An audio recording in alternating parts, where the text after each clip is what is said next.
In today's video, I want to talk to you about how a therapist or counselor can work effectively with kids and teens, even when we return them home to a family system that is quite dysfunctional and chaotic.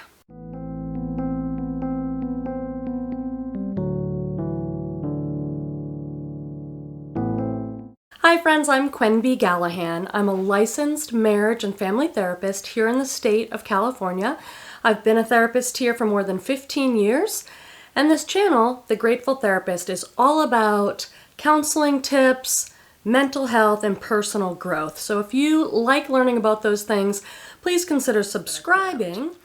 I know that on this channel, I have received a lot of comments from those of you that are newer therapists, newer counselors, and I'm really happy to hear from you and that you're enjoying the videos and learning something.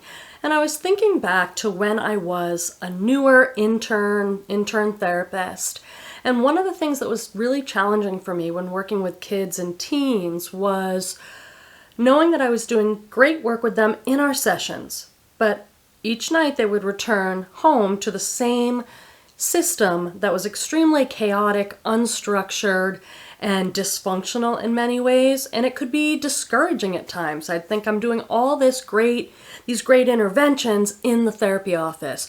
I'm teaching them about their anxiety management. I'm helping them to process trauma. And yet their stressors at home were ongoing. And so how could I be the most effective therapist for them? A lot of these kids, it's not short-term solution-focused therapy because their stressors continue. A lot of these kids I'm seeing over time. So I wanted to talk a little bit to you about what I've learned along the way in 15 years that has helped me work with these families. Sometimes it's a kid who the parents are in jail, so they're living with a grandparent. Sometimes their parents have mental health issues or addiction issues. Many of these children have families that can't provide a structured, dependable, reliable home environment.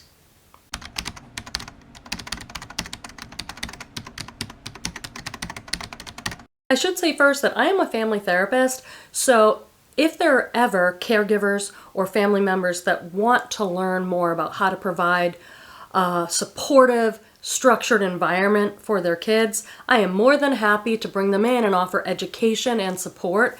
But in most cases with these kinds of families, they are not willing or capable or available for that kind of education and support. So as clinicians, we might be able to do the best interventions that we've learned in workshops and graduate school. We might have the best treatment plans, but we're sending these vulnerable kids home to the same environment. So change can be challenging. So in addition to all those things that as clinicians we're taught to do to help kids with their problems, I think there are some other key things that we are doing as therapists to really help these kids. I want you to understand that as a therapist or a counselor or some type of mentor with these children, that the very nature of the relationship we have with these children is helping them in immense ways. Let me elaborate on that.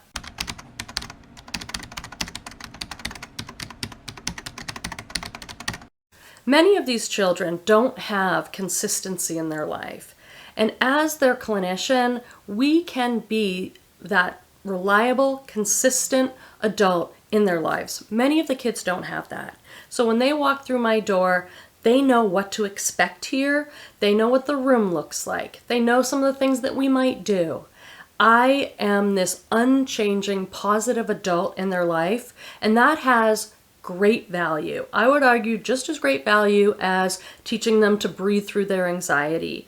Being a consistent, reliable adult that they can see on a regular basis is extremely important for these kids.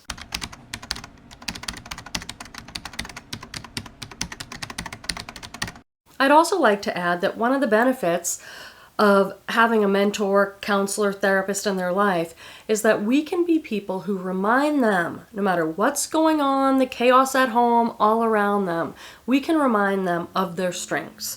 We can be the adult in their life that is the one saying, "You're so smart.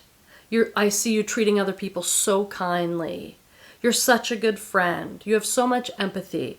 Look how smart you are. Look how creative you are. We can be an adult in their life that shines a light on their strengths, help them build their confidence, and know that they are extremely lovable and they are such a good, beautiful kid, and we know that, and we can mirror that for them. They may not be getting that at home from the people in their lives that are their caregivers. That's where most kids get that from. And there are many kids that we're going to see in our offices who just aren't getting that at home, but they can get it from us. And please don't underestimate how powerful that can be in a child's life.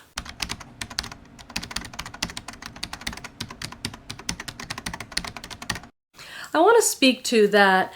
I think as clinicians, we go out of our way to educate ourselves to make sure we have got interventions for the issues that the kids are dealing with. If they've got ADHD, if they have some mild depression, if they're having some anxiety, whatever it is, we create treatment plans for these kids, and we want to use all our interventions. We want to offer education.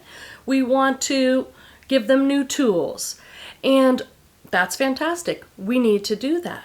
But if you've ever worked with kids and teens, you know that not every minute of those 50 minutes is used doing clinical interventions. There's a lot of other things going on there. Even if I am not talking to the child directly about their feelings, about their mom being in prison, for example, or their mom and dad fighting again, and We'll definitely talk about those things in session, but not every minute is going to be used talking about that. And some days, if you work with kids over time, you know that they'll come in and be like, I can't go there today. I cannot talk about this today. So we do some artwork or we play a game, and that's okay. I think one of the things that is extremely important that we are offering that child is that we are the person who knows the truth. When they walk through that door, they know that I'm with Quemby, and Quemby knows that my mom and dad were fighting and screaming, and now they've split up, and my dad's staying at my grandma's, and I'm home with my mom. I know their truth. I'm the person who knows. I'm the person who knows their feelings, their family structure, what they're struggling with, and even if you are not directly working on that problem every minute in session, you are the person who knows them, who holds their truth for them. When they come in, all of that is in the room between us. Quemby is someone who knows about this stuff. This is a place where I can safely talk about this stuff if I want to. This is a person who believes in me, who thinks I'm an amazing kid, who loves me, and also knows all the hard stuff. Just your presence, being the adult that understands and knows their story, that in itself is a huge intervention for you. Being that loving presence who's one of the few people who actually knows the real truth of how bad things are at home is huge in and of itself. So if you're a new clinician and you feel like, gosh, I can't meet my goals of doing all this with this kid, just being the person who holds them in this space, who knows their story, loves them anyway, thinks they're a great kid, is going to remind them of their strengths. That in itself is a huge, huge thing in the life of this child.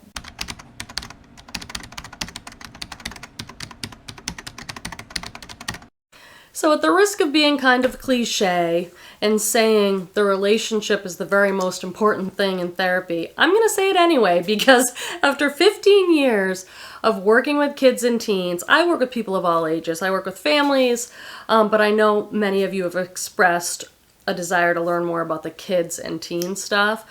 So I've made a lot of videos about that, but I work with people of all ages. But I just want to say again, I just want to underscore, do not underestimate the power of the relationship. If you don't take the time to build the relationship with the child, slowly and gently build trust, you will not be able to do any of your fancy clinical interventions.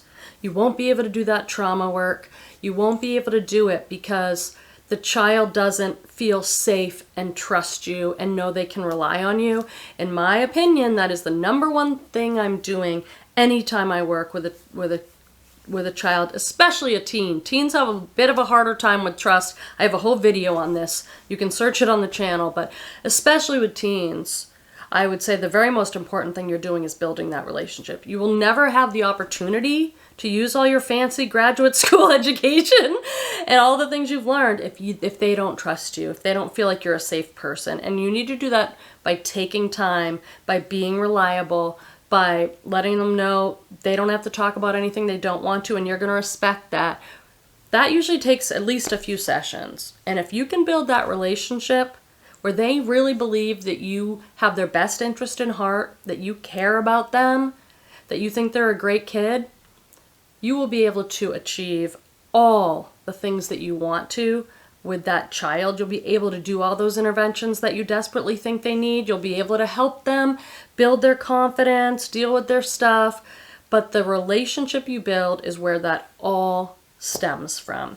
I hope this video was helpful in any way. I need more video ideas, guys. I would love to make more content. Sometimes I think I don't know what to make a video about. So please leave a comment and let me know if there are specific video topics that you'd like to learn about. I've been doing this for quite a long time, so sometimes I forget what I needed to know in the very beginning. So please let me know. I thank you for being here. Please give the video a thumbs up on the way out and make sure you're subscribed. Thank you, and I'll see you in the next video.